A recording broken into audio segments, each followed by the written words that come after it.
పదవుల కోసం నేతలు పోటీ పడుతున్నారు. ఉమ్మడి నిజామాబాద్ జిల్లాలో ఇప్పటికే నేతలందరూ కూడా తమ నామినేట్ పదవుల కోసం ఆశపడుతూ రాష్ట్ర అధిష్టానం చుట్టూ, కేంద్ర అధిష్టానం చుట్టూ తిరుగుతున్న పరిస్థితి నెలకొంది. నిజామాబాద్ అదేవిధంగా కామారెడ్డి జిల్లాలకు సంబంధించి డీసీసీ అధ్యక్షుల కోసం పోటీ పడుతున్న నేతలు ఇప్పటికే చాలామంది ఉన్నారు. నిజామాబాద్ జిల్లాలో చూసుకుంటే డీసీసీగా ఉన్న మానల మోహన్ రెడ్డికి ఇప్పటికే రాష్ట్ర స్థాయిలో ఏదైతే రాష్ట్ర కోఆపరేటివ్ సొసైటీ చైర్మన్గా, కార్పొరేషన్ చైర్మన్గా ఇచ్చిన నేపథ్యంలో నిజామాబాద్ జిల్లాలో డీసీసీ పోస్టు ఖాళీ చెప్పి ఇప్పటికే ఊహాగానాలు అందుకున్నాయి.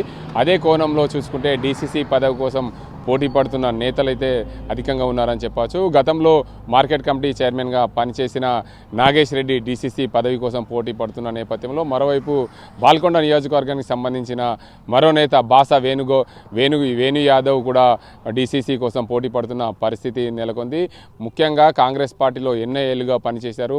గ్రంథాలయ సంస్థ చైర్మన్గా పనిచేశారు మారా చంద్రమోహన్. ఆయన కూడా డీసీసీ అధ్యక్ష కోసం పోటీ పడుతున్నాడు. మహేష్ కుమార్ గౌడ్కు, సుదర్శన్ రెడ్డిలకు అత్యంతంగా సన్నిహితంగా ఉన్న నేతగా పేరొందారు. ఏదైతే అంకాపూర్ గ్రామంలో సర్పంచ్గా పనిచేశారు, కాంగ్రెస్ పార్టీలో క్రియాశీలకంగా ఉన్నారు.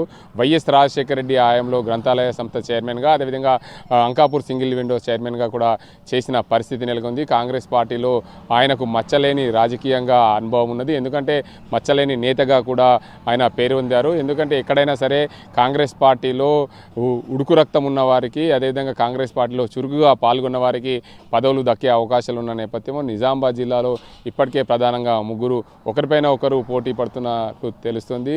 మాజీ market committee chairman Nagesh Reddy అయితే రాష్ట్ర స్థాయిలో పదవి ఆశించినప్పటికీ పూర్తి స్థాయిలో ఇప్పటికే డీసీసీ పదవి కోసం అయితే రేసులో ఉన్నామని చెప్తున్నారు. కానీ ఎమ్మెల్సీ కూడా ఆశిస్తున్నట్లు తెలుస్తుంది. ఏదేమైనప్పటికీ నిజామాబాద్ జిల్లాకు సంబంధించిన నేతలు ఒకరికంటే ఒకరు పోటీ పడుతున్న పరిస్థితి అయితే నెలకొంది.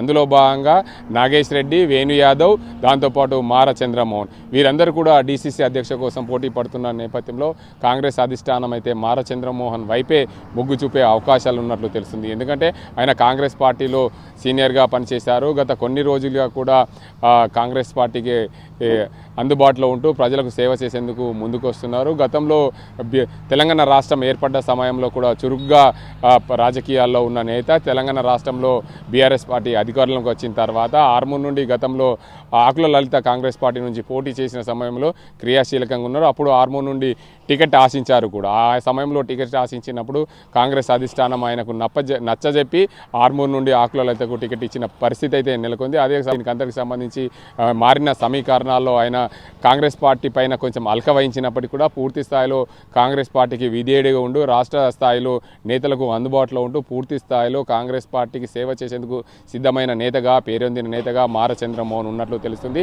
గతంలో కూడా ఏదైతే సింగిల్ విండో డైరెక్టర్గా కూడా చేసిన అనుభవం ఉంది. రాజకీయంగా ఆయన మార్కెట్ గ్రామ సర్పంచ్గా కూడా చేసిన అనుభవం ఉంది. కాంగ్రెస్ పార్టీకి వైఎస్ రాజశేఖర రెడ్డికి అత్యంత సన్నిహితి ఉన్నాడు.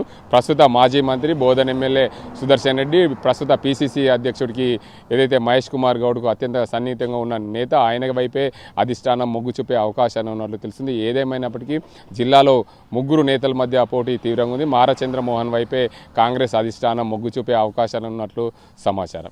అసలైన తొలి వెలుగు. ఫాలో వాట్సాప్ @తొలి వెలుగు official.